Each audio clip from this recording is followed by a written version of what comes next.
देखिए, सबसे पहले परवेज़ रशीद साहब की बात मैं कर लूँ तो पूरी दुनिया को पता है कि परवेज़ रशीद साहब को सेनेट से क्यों बाहर रखा गया। उसकी वजह ये नहीं है कि वो ये तब से चला आ रहा है जब एक इलेक्टेड हुकूमत पे दबाव डालकर उनको निकलवाया गया और उनके ख़िलाफ़ साजिश की गई। मैं तो उनको कह रही थी आपको मुबारक हो परवेज़ अंकल, आप मोहम्मद नवाज़ शरीफ और मरियम नवाज़ शरीफ की सफ़ में आके खड़े हो गए। लेकिन पूरी दुनिया जानती है कि उनको क्यों निकाला गया। ये लोग जो हक का स्टैंड लेते हैं, गलत को गलत कहते हैं, सिविलियन सुप्रेमेसी के ऊपर खड़े रहते हैं, बल्कि स्टैंड लेते हैं और कहते हैं कि कोई भी इदारा अपने आईनी हदूद से बाहर निकल कर कोई काम नहीं करेगा और झुकने से इनकार कर देते हैं, उनके साथ ये सलूक होता है। अब मैं आपको ये भी बता दूं कि दो किस्म के इंसाफ हैं इस मुल्क में। परवेज़ रशीद साहब के फ़ैसले ने और ज़्यादा मज़ीद उसको बेनकाब कर दिया। आप देखें कि जो PTI के बदनाम ज़माना किरदार हैं, जिनके बारे में गुंडागर्दी और रॉन्ग डूइंग इस्टेब्लिश हो चुकी है, वो उनके पेपर्स एक्सेप्ट हो जाते हैं। और परवेज़ रशीद जिनके पास सवाए अपनी इज़्ज़त और अपने एक असूल के और जमहूरियत की जिद्दोजहद के उनके पास कुछ भी नहीं है। तो ये जो ज़्यादती हुई है उनके साथ, ये जो डबल स्टैंडर्ड्स एक्सपोज हुए हैं, ये पूरी कौम ने देखा है। और ये भी आप याद रखें कि ये आज तो चल गया, कल शायद चल जाए, लेकिन बहुत अरसे तक ये चीज़ें नहीं चलेंगी। तो ये जो इंसाफ के दो मयार हैं, ये इंसाफ के ऊपर एक धब्बा हैं और आला अदलिया को इसका नोटिस लेना चाहिए, क्योंकि ये जो पसे पर्दा किरदार होते हैं वो नज़र नहीं आते, अदलिया का चेहरा दागदार होता है। तो ये अदलिया को इसका नोटिस लेना चाहिए। दूसरा, आपने मेरे ख़िलाफ़ नैब की नोटिस की बात की, तो मेरे ख्याल है सुना तो मैंने भी यही था, फिर अचानक सुना कि वो धुंध में वो नोटिस भी गुम हो गए। लेकिन मैं ये कहना चाहती हूँ कि मरियम नवाज़ शरीफ का आपके पास यही इलाज है। आपके ऊपर वो जो भी बात करती है आपके पास उसका कोई जवाब नहीं है। उसकी जो किसी भी ना अवाम की जो एक स्ट्रगल लेकर हम साथ चल रहे हैं उसका तोड़ आपके पास नहीं है। या आपके पास धुंध में बंदे अगवा करना आपका शेवा है, या धांधली करना आपका शेवा है, या ये कि जिसको आप इन झुका नहीं सकते उसको आप अगवा करके जेल में डाल दें, ये भी अगवा है। और इमरान खान साहब एक अब इस्टेब्लिश्ड अगवाकार हैं और अल्लाह का शुक्र है, अल्लाह का फजल है कि मैं बिल्कुल नहीं डरती। पहले भी इन्होंने मुझे नाहक 2 दफ़ा अंदर रखा। ये लोग ये नहीं जानते कि अंदर रखना जो है ना, किसी को जेल में बंद करना झूठे मुकदमात में, वो किसी चीज़ का हल नहीं होता। आप उससे ना सिर्फ ये कि किसी को डरा धमका नहीं सकते, बल्कि जब आप नाहक उसमें जेल में होते हैं तो जो डर होता है वो भी ख़त्म हो जाता है और आप पहले से भी ज़्यादा, कम अज़ कम मैं पहले से भी ज़्यादा तवाना होकर और अपना जज्बे को तक़वियत देकर अल्लाह ताला ने मुझे उन 2 मराहिल में से भी गुजारा। तो अगर आपके पास यही एक दुनिया को देखने दें कि आप कितना डर रहे हैं, हर जगह आप फेलियर हैं, आप गवर्नेंस में फेलियर हैं, आप फॉरेन रिलेशंस में फेलियर हैं, आप अपनी गवर्नेंस में फेलियर हैं, आप कीमतें कंट्रोल करने में फेलियर हैं, आप आवाम को रिलीफ देने में फेलियर हैं, बल्कि आप मुजरिम हैं उनके। तो अगर ये आपने अपने कफन में आखिरी कील ठोंकना है तो ज़रूर करें। मैडम ये बताइएगा कि डस्का इलेक्शन के हवाले से आपने बात की कि पूरे हल्के में इलेक्शन होना चाहिए। अगर इलेक्शन कमीशन ये फैसला करता है कि वो सिर्फ 23 हल्कों में होगा, तो ऐसी सूरत में फिर नून लीग का क्या डिसीजन होगा? क्या बाइकआउट करेंगे या क्या? नहीं, ये ज़रा एजम्पशन की बात है, पहले फ़ैसला आ जाने दें, वो अभी मुकदमा सुन रहे हैं। हमारे पास नाकाबिले तरदीद शवाहिद हैं जो हमने पेश किए हैं। इलेक्शन कमीशन की अपनी फाइंडिंग भी यही है, क्योंकि उनकी प्रेस रिलीज़ भी यही कह रही है। तो पहले फ़ैसला आने दें। और मैं ये कहना चाहती हूँ चीफ़ इलेक्शन कमिश्नर से कि ये आपके पास मौका है। आपका जो ECP है एक कौमी इदारा है और वोट की इज़्ज़त करवाना, वोट की हुर्मत की हिफाजत करना, पाकिस्तान के अवाम के हक़ राय दही को यकीनी बनाना आपकी ज़िम्मेदारी है। और 22 करोड़ अवाम आपकी तरफ देख रही है। ये आपके पास शायद पहला और आखिरी मौका है कि आप एक असूली स्टैंड लेकर इंसाफ करें और पाकिस्तान के और डस्का के अवाम को इंसाफ दें और आइंदा के लिए जो जिम्मेदारान है उनको करार वाकई सजा देकर आइंदा के लिए ऐसे वाकयात को रोकें। ये बताइएगा कि परवेज रशीद साहब और मुस्लिम लीग नून के हवाले से किस तरह देखते हैं, कितना स्ट्रेंथन आपको करेगी, क्योंकि इस वक्त एक क्या? ही, हमजा की वापसी की जमानत को आप मुस्लिम लीग नून को के हवाले से किस तनाज़ुर में देखते हैं? इस वक्त सिर्फ एक ही जो है वो शरीफ खानदान की जो सपूत है वो मैदान में है, अब उनका आना आपको कितना स्ट्रेंथन करेगा? बहुत ज़्यादा, क्योंकि वो बहुत मेहनती है, अपने काम को, सियासी कामों को अच्छे से जानता है और उसकी कमी मुझे हर मौका पर महसूस हुई, पार्टी को महसूस हुई। अब वो इंशाअल्लाह ताला आएगा तो 1 और 1 11 होते हैं और हम दोनों मिलकर इंशाअल्लाह ताला ये मियाँ साहब ने जो जिद्दोजहद शुरू की है पाकिस्तान के अवाम की खातिर, इसको आगे लेके जाएंगे। ये बताइएगा सुप्रीम कोर्ट में जो चल रहा है सदारती का मुतबादिल उम्मीदवार कौन है नून लीग? मेरा ख्याल है कि अनाउंस कर दिया आज हमने, अभी नहीं किया, अभी आपके पास लिस्ट आ जाएगी। मियाँ साहब की ये, क्योंकि मुशाहिदुल्लाह साहब हमारे बहुत ही शानदार एक पुराने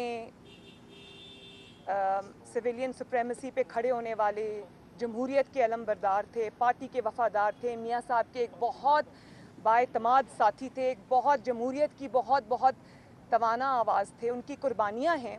मुझे उनकी मुलाकात मेरे साथ हुई थी जब मुशर्रफ ने कूक किया था और मियाँ साहब जो है वो कराची में अरेस्टेड थे, तो वहाँ पर ही मैंने इनको तब देखा और वहाँ पर इनसे मेरी मुलाकात हुई। 1999 की मैं बात आपको बता रही हूँ। तब से उन्होंने, उनकी कुर्बानियों का, उनकी जिद्दोजहद का सिलसिला जारी है। तो ऐसे इंसान को याद रखना और हमेशा के लिए ज़िंदा रखने के लिए ज़रूरी है कि उन्होंने जिसको अपना कवरिंग कैंडिडेट बनाया था वो उनका बेटा है अफनान, डॉक्टर अफनान, एक PhD हैं और कमाल का लड़का है, बहुत लर्नेड और ऑब्वियसली क्योंकि जमात से उसका ताल्लुक़ है, अपने वालिद के साथ क्लोज़ रहा है, तो वो असूल उसने भी अपनाए हैं। तो मियाँ साहब की ये एक ख्वाहिश थी कि उनको रिवॉर्ड किया जाए। अब हमारा पार्लियामेंट्री पार्टी का इजलास हो रहा है, देखें क्या फ़ैसला आता है। लिस्ट जल्दी आपके सामने आ जाएगी। बिलावल भुट्टो भी आज पहुंच रहे हैं, मुलाकात आपकी होगी और पहुंची है मतलब, और गिलानी साहब के बिलावल भुट्टो मेरे पास इंशाल्लाह ताला कल आ रहे हैं और ये उन्होंने कहा था तो मैंने उनको कहा आप ज़रूर तशरीफ़ लाएं, बल्कि मेरे साथ लंच करें। तो कल वो आएंगे इंशाल्लाह ताला, उनसे मिलके बातचीत होगी। सुप्रीम कोर्ट में जो चल रहा है सदारती रेफरेंस, आप क्या देख रही हैं कि उसके अंदर जो फैसला अभी तक जो नज़र आ रहा है, जितनी भी हम उसकी ऑब्जर्वेशन सुन रहे हैं कि मुतनासिब नुमाइंदगी की तरफ वो जाता नज़र आ रहा है, अगर यही फैसला आ जाता है मुस्लिम लीग नून उसे तस्लीम करेगी या क्या देख रहे हैं? मैं इसके बारे में, मेरा वही असूली मौक़िफ़ है जो पहले दिन था। मैं ये समझती हूँ कि ये जो इलेक्शन के अंदर हॉर्स ट्रेडिंग और ये जो फ़ोन करवा के लोगों को, MPAs को, MNAs को, सेनेटर्स को दबाव में लाया जाता है, ये खुफिया वोटिंग जिनको सूट करती है उनको करती है। लेकिन मेरा असूली मौक़िफ़ ये है कि इसके ऊपर पार्लियामेंट जो है वो, क्योंकि ये आईनी शिक है, इसके अंदर कोई तरमीम अगर लानी है तो वो पार्लियामेंट कर सकती है, लेकिन वो ये जाली हुकूमत नहीं कर सकती। हम इंशाअल्लाह ताला ज़रूर इस कानून को तब्दील भी करेंगे। अल्लाह ताला करे कि कोई बेहतर जमहूरी हुकूमत आए, उसके साथ बैठ के उसके साथ पूरा तावन भी करेंगे। मुस्लिम लीग नून की भी अगर हुकूमत आइंदा आती है इंशाअल्लाह, तो उसमें भी हम ये तरमीम ज़रूर करेंगे। लेकिन ये तरमीम करना सिर्फ अवाम के मुंतखब नुमाइंदों का हक़ है, वही ये तरमीम करेंगे।